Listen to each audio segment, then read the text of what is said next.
Okay, we're going to get started. So, welcome everyone. It's really nice to see a big group here today to meet a group of very dynamic, what I call rising star perfumers.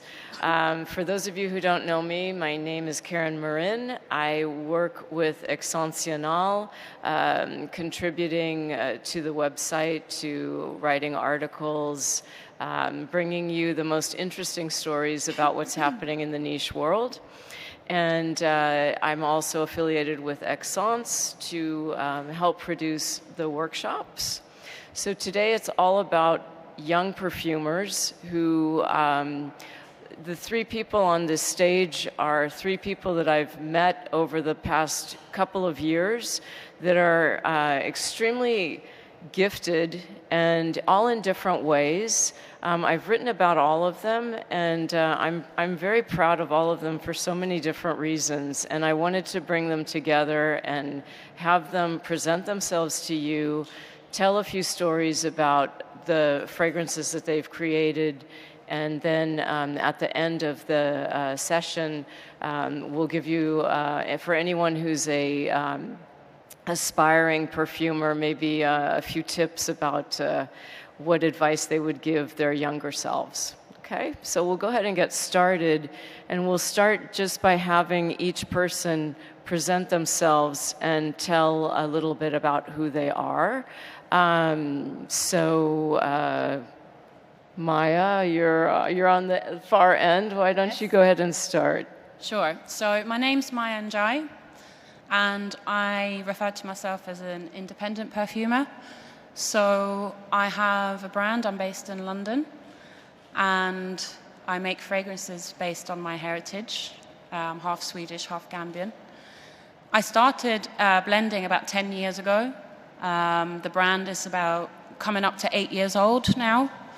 But I'm come into perfumery in an unconventional way. So self-taught, like many perfumers, had a real fascination with smell growing up, and dabbled a bit with candle making, perfume making, and collected anything that I could get my hands on that had a smell.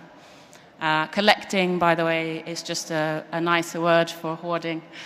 But yeah, stationery, rubbers, dolls, anything that had a scent, I would fall in love with. So that's where it started, really. But I didn't think about perfumery as a job until I decided to go back to university as a mature student in London.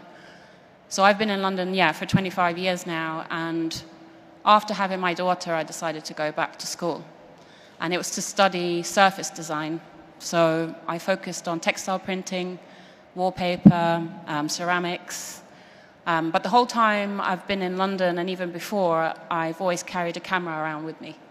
So I like taking pictures. I'm really attached to my own collection of my family members from when I was little and from before my time. So at university, I utilized these photographs and put them on my mood boards. And these pictures are specifically of my family, but before I was born. So we're talking 60s and 70s. And these images are of my older sisters and other family members. So I would scan these images in, I would color pick them, and then work from the clothing, from the interiors, anything that I could take inspiration from. And it was through that process that I got interested in how you could add smell into a multisensory story. So you're essentially working with colors, you're working with prints and patterns, and then you're adding smell. So that's where my kind of perfume story began, really. But also, you told me how you were working in a space and you really were creating fragrance for yourself. Yeah, that's right. So that, that was, so after university, I continued my story in fragrance and would treat it as a hobby really more than anything. And anytime I made a fragrance, it was for me to wear, just to have something that represented me. But the starting point was always one of these photographs. But it was never really to share, it was just for me to wear. After university, I worked as front of house for an arts hub in East London. And anytime I made a formula, I would bring it into work and I would scent the reception space. So from doing that, I started having a lot of conversations with people that came into the building because there was a really high footfall of hundreds of people coming in every day. And I met a lot of people like that, and people started to ask if they could buy the fragrances. Now, I didn't have a brand in mind, I didn't have a bottle, there was no names. It was the photographs with the palettes and the fragrances.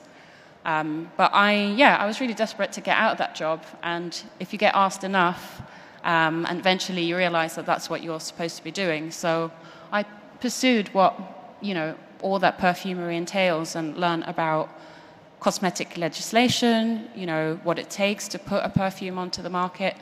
Started sourcing bottles. I know Illustrator and Photoshop enough to be able to design my own labels and all of that. So yeah, it's a one-woman venture. And this is in 2015, so I left my job. In 2016, I started launching with independent shops that had heard about me. So that's really how the sort of commercial side of it started. And then I did that for 2 years. And then in 2018, one of the beauty buyers from Liberty reached out, and she'd heard about me. And yeah, that opened up a lot of further possibilities. But at the time when I launched in Liberty, I was working from the loft in my house. So that first order facilitated me to be able to take on a commercial space and then grow the brand from there. Great. Thank you. I'm going to keep with the ladies and go over to Sophia and have her tell us about her background and how she got into fragrance. Okay, so hello everyone. I'm Sofia Bardelli. I'm a cross-category perfumer in a Italian fragrance house, GRC Parfum. For me, everything began when I was little. I think I was around 8 years old, and I was watching a documentary around the perfumery field, grass and the job of a perfumer. And something somehow happened inside of me because I completely felt in love with this profession. So I told myself, wow, maybe one day I would like to become a perfumer. And since in Italy, the perfumery culture at that time wasn't so strong, so I didn't know really how to become a perfumer. I decided to study pharmacy. During this university path, I discovered that in Graz there were the trainings, schools, and so straight away after my graduation, I applied at the Graz Institute of Perfumery, and I got accepted.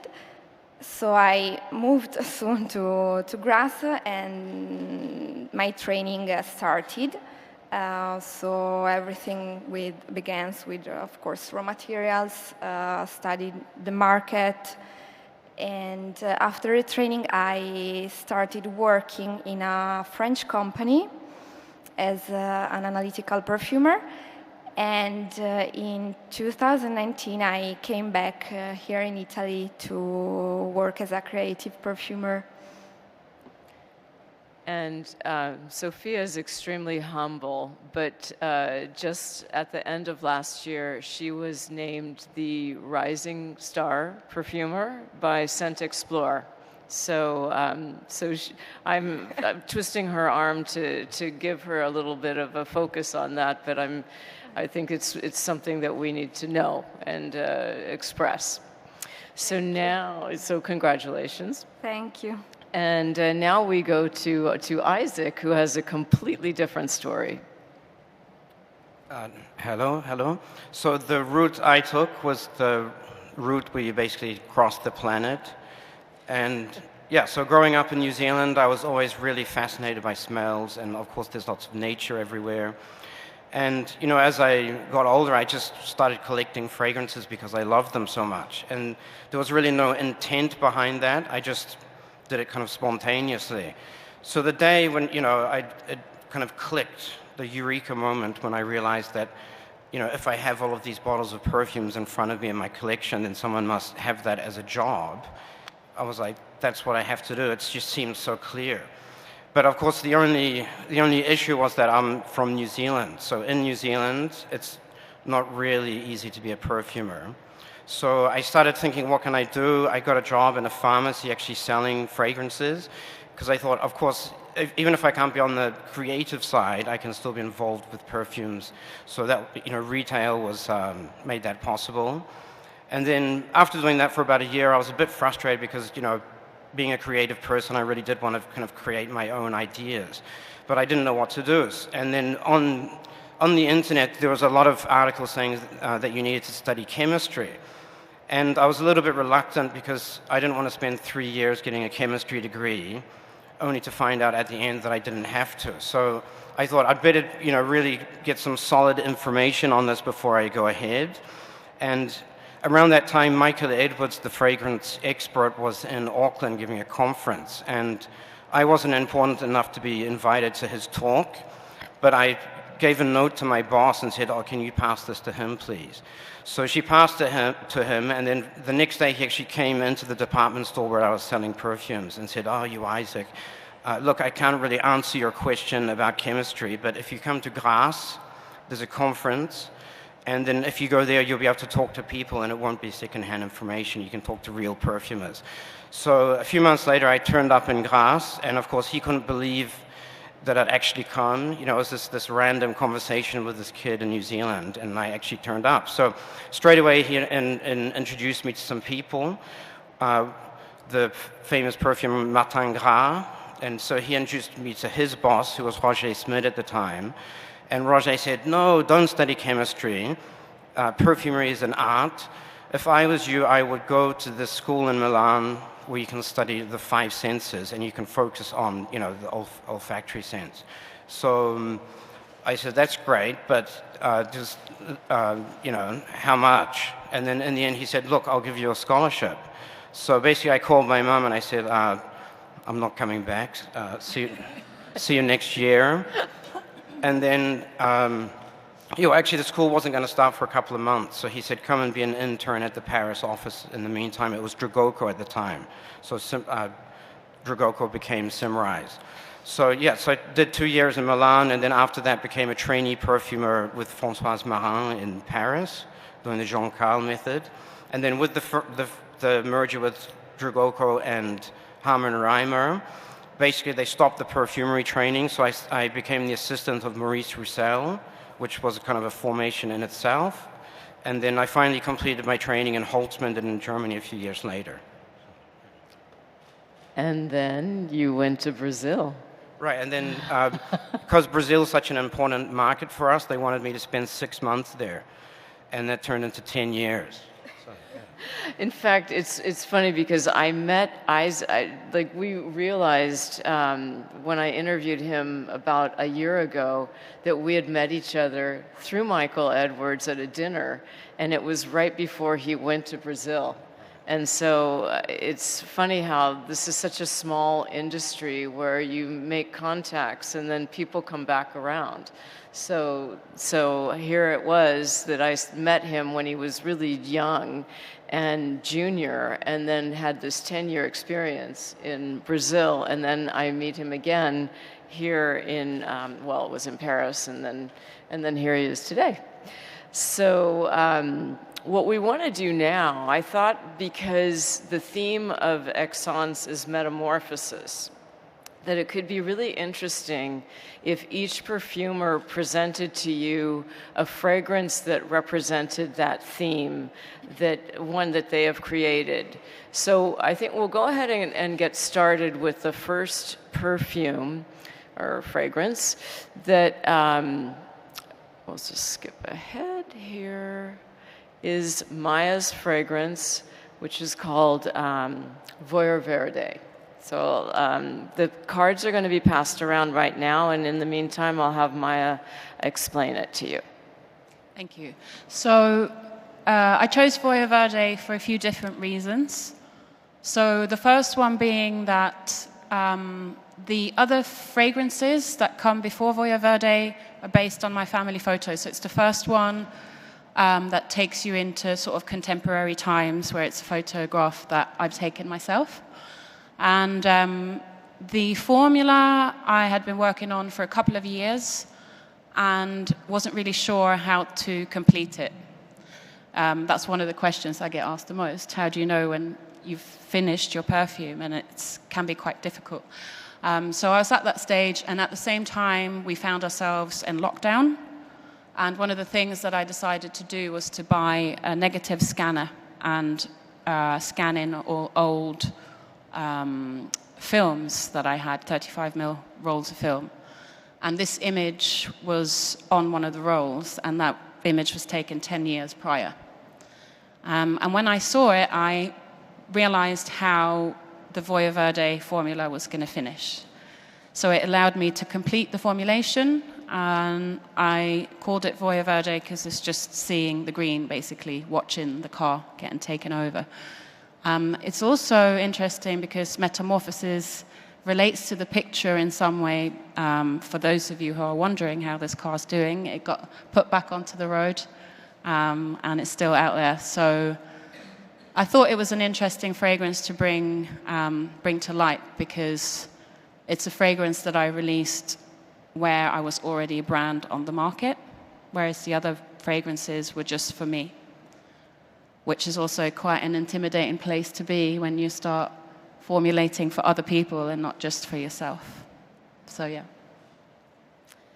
Great. Okay, so I think now we'll go on to the second fragrance, which is Sophia's Mizmar. Yes, I chose this fragrance. Sorry, so we'll go to the second fragrance that can be passed around. Sorry. So this fragrance for me really means metamorphosis, because this formula grew up with me. It took me like 3 years to the final formula, because since metamorphosis for me means growth, change, evolving, there was like, I was always trying to add or remove something, always trying to modify the formula. The concept is behind like Polaris, a star, and I wanted to create like this kind of really cold atmosphere, really sparkling on top to represent like the flickering of the stars. So there is juniper berries, ginger, and then it has a dry down of really cloud of gray amber and cedarwood and cypress. Okay, I think that one is being passed around now. It's on a narrow blotter, so just give it a minute and enjoy Voya Verde in the meantime, as Mizmar is about to come your way. And tell us a little bit about the star. So the star is not the brightest star, but is like a guide. It has always been a guide for the human culture. When we think to a star, we think about Polaris, you know. So since we can watch it, we can surrogate it in the North Hemisphere, I wanted to recreate this ambience, this atmosphere. That's why the metal effect that we have when we smell it on top, and also like as we are in a forest with the woody dry down. Great. Okay, and we'll go on now to Isaac's fragrance, Right, right. So I chose this fragrance. It's a designer based in Amsterdam, Ronald van de Kamp, and I thought it was an interesting kind of case to talk about, because basically the creation process, sometimes it's like going on a journey, and sometimes you don't end up where you expected to end up, and that's the kind of metamorphosis. So when we started working together, Ronald said he really wanted a fragrance which, he was very visual, so he said it was like he wanted to be like a bird of paradise. So the idea that, someone coming into the room and they really stand out. So he wanted a perfume like that. So we started, creating this fragrance, and then halfway through the process, he said to me one day, when I think of my childhood, I really think of clove. Of course, he's Dutch, right? So that was just crazy, because basically his whole brand is based on upcycling. He was the first designer to really kind of like design haute couture using fabrics and that had just been left over, basically. So his whole thing is about upcycling, and Simrise actually has a clove which is upcycled. So usually you distill the clove and you have the oil, and you would discard the water. So even though it's water, it still smells quite strong. It's like rose water, let's say. But there's no way of extracting that. But now basically Simrise has this new technology called SimTrap, and we can actually extract the scent out of that water that's left over after the distillation for the oil. So, now instead of throwing the water away, we can use that as well. So I was like, it's upcycled, and clove reminds him of his childhood. We have to put it into the fragrance. So we started adding it into the fragrance, and then that's where the metamorphosis comes in, because it really turned into a totally new creation, but kind of like, coming from on the same structure as the original idea, adding that clove kind of turned it into something new. And in the end, we actually used a ton of the clove, so you can smell that. Yeah. Big overdose? Yeah, big overdose. Overdose of clove. Okay. So these are the three that represented the theme of metamorphosis. But then we were talking amongst ourselves, and we thought it would be interesting to share something that had more of a personal meaning for each perfumer with you. So the first one Maya's going to talk about is Siren. Yeah. So Siren is a limited edition perfume that I made last year. So the idea around it, because sometimes I'll start with a photograph, that could be the starting point, and sometimes it will be an ingredient or maybe a place that I've visited. And this perfume was based on the notion of jasmine blooming and leaving a trail behind that captures you where you can't see it. So I think we've all been somewhere where we smell blooming jasmine, but we don't know where it's coming from, and it can be a really intoxicating experience. The picture is of Ricardo Bofill's La Muralla Roja, which is in southern Spain. And it's a piece of architecture that I've admired for many, many years. I've got family in Spain, and I noticed it 14 years ago, and I've wanted to visit ever since, which I did get to do with my daughter last year. So I took the picture with the formula in mind, and then created a fragrance that encapsulates what's in the photograph. So it's a jasmine fragrance, but it has woody nuances, sea salt, there's fruity character in there. And I would say that it's not a really like super strong in-your-face fragrance. It has real warmth and subtleties to it, which is intentional with it, because I didn't want it to be heavy, like cloying. I wanted it to feel like, I guess that, yeah, what the picture projects.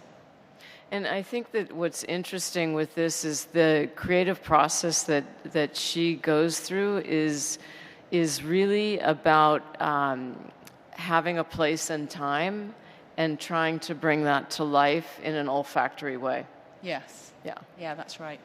And also the name Siren. So in Swedish, Syren is the word for the flower, lilac. And it also has a double meaning, which is related to the jasmine, you know, so how jasmine can work as a siren, where it sort of lures you out. That's the premise. That's interesting because it can be strong. Yeah. It can be strong, but it can be subtle, as you Yes. have made in this fragrance. Yeah. Okay. Next, we have Isaac's fragrance, which So it's kind of funny speaking about this fragrance now because it was actually inspired by a photograph. So that's kind of what Maya's been doing.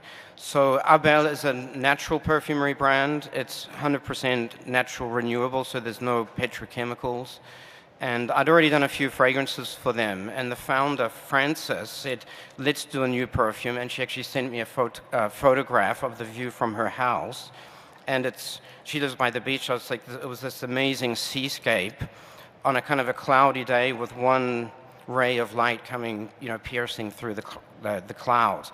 So it was kind of complicated because, you know, the first thing you do when you're a perfumer and you're doing a kind of seaside ocean fragrance is you use cologne or helional or other molecules, but of course they're not natural. So in this case, I think, you know, you're forced to innovate when you reduce the palette only to 100% natural. So basically, I thought the only thing I can really use to, you know, create that is algae absolute, which we have in the collection. So we started, you know, I started adding some algae to the fragrance to get that kind of seaside feeling. And then, you know, funnily enough, I'd used it before in tiny amounts, and I always felt that it, you know, it just didn't work, you know, in a kind of more, you know, in a usual fragrance structure. But because this fragrance was natural, you could just get so much more in. So we ended up putting really in a ton of this algae absolute. It's actually from France. So yeah, so that's how we kind of created the sea, and then a little bit of tangerine for the sunshine. And I think in the end, I'm kind of proud of the creation because I think it really is a kind of a perfect olfactive representation of the photo. And I remember when we talked about this one, you know, the first time that you told me, if I'm remembering correctly, that it's an ingredient that often it's used at the end, but you used it sooner in the composition, and that changed the whole way the fragrance came together. Right, Yeah. because you know, instead of adding something at the end, when you're adding it earlier in the development process, you're kind of creating the fragrance around that ingredient rather than just kind of adding it at the end. So that was, yeah, really, really interesting, you know, project. And again, it's interesting working with other people as well because Frances, I got a little bit worried about the algae smell, and then Frances, she was like, no, that smells amazing, put more in. So I was kind of encouraged to get carried away, basically. So it was really a risk, in a way. I mean, it was like a kind of disruptive and pushing the envelope in a creative way. And unfortunately, we don't have that one for you to smell. So it's a tease. You'll have to find it now. And they're not here. No, unfortunately. Well, okay. It gives you something to go explore. And then now we hand it to Sophia. She's going to talk to you about something that's special to her. Yes, I would like to talk about mercurial cashmere. Around this creation, it was really the opposite from Miss Mar because, like, the formula, I wrote it down like in one day, and the brief was around the god Mercury. Mercury is a god that has two sides, so I had to elevate this contrast that he has because from a side he's untrustworthy, fickle, promiscuous, and on the other side is the most famous of the gods, is really charming, seductive, clever also.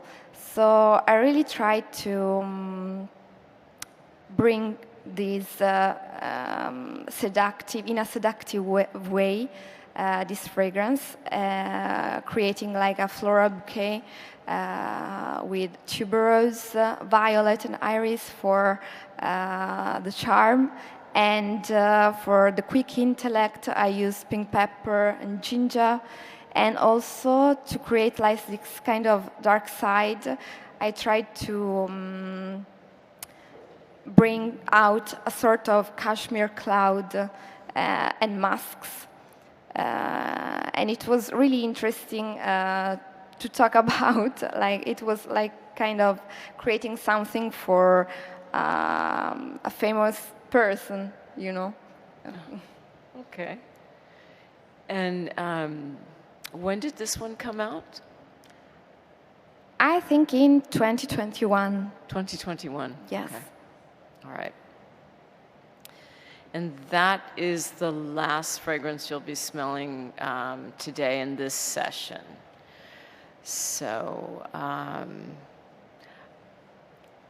now I wanted to just kind of ask each one of my panelists if they had advice to give anyone who is an aspiring perfumer who wants to get into this industry. What advice would you give them?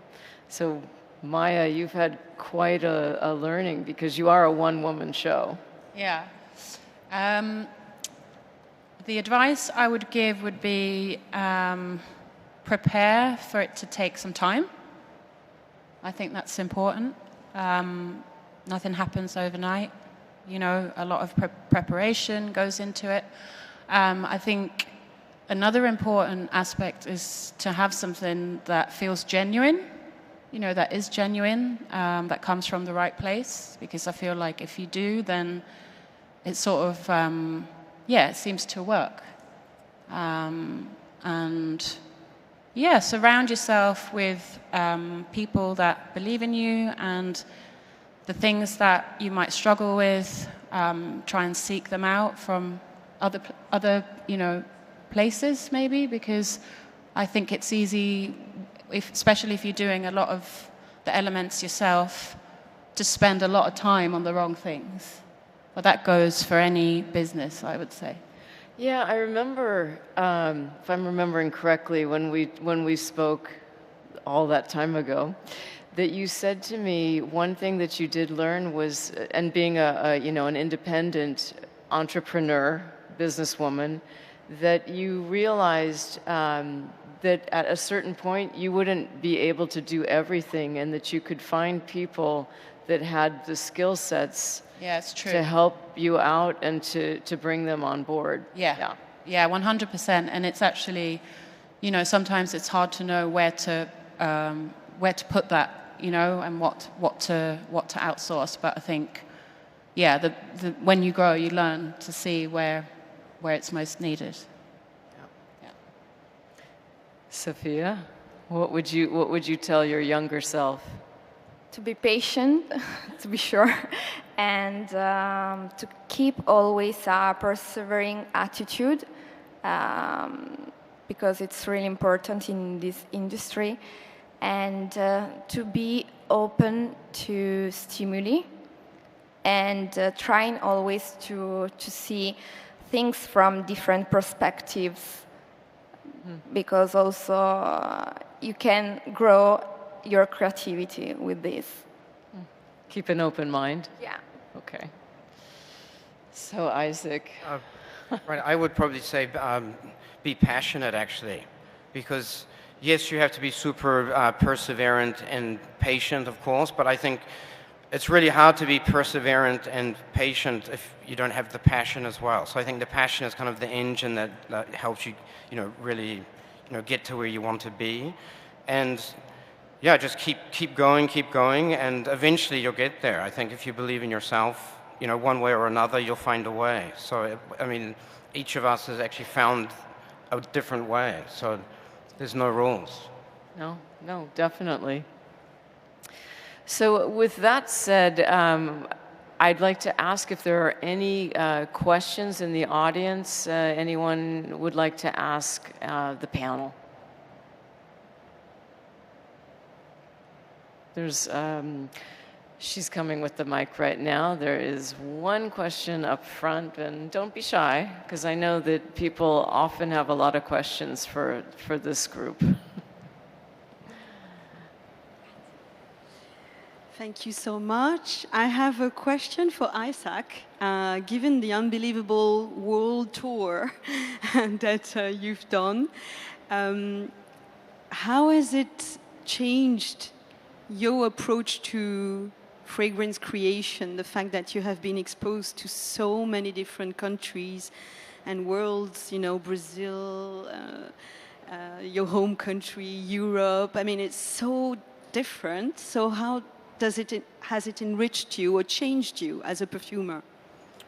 Right, so I think, you know, obviously culture is just amazing, and especially in Brazil, I think they're very eclectic. So you can create lots of different styles of perfumes, which you wouldn't normally be able to. So for example, if you're in New York and you're only based in New York, you're always doing a particular style of perfumery. Or in Europe, again, you know, it's kind of a European style, let's say, the Northern European style and the Southern European. Whereas in Brazil, especially, they just like everything. So you find yourself doing like the fresh aldehydic fragrances, which you would normally do in Northern Europe, but also like the super like sexy Latino style ones as well. So I mean, for me, that was, you know, I wouldn't have probably had that experience if I hadn't have traveled. And I think it's really important for all perfumers to travel actually for inspiration and, yeah, just to get new ideas and things. Okay, anyone else with a question for the group? Oh yeah, there's one here. Hi, thank you so much for this very inspiring talk. I have a question for Maya. So you said it was kind of a learning for you when you decided you have to outsource because we can't do everything ourselves. What were some of the first things as a perfumer you decided you needed help with, and how did you go on about that? Yeah, good question. So actually, I would say, I mean, when it comes to blending and formulating, when I started, I didn't quite realize how much maths is involved, okay? And that can take the fun out of things. So actually, I started working with someone who was really, really good at Excel. And it just made the creative process a lot easier and much more fun. Thank you. Any other questions? No other questions? Okay, well then thank you for coming, and the next panel I believe is on retailers, so either stay for that one or enjoy the rest of the show. Thank you.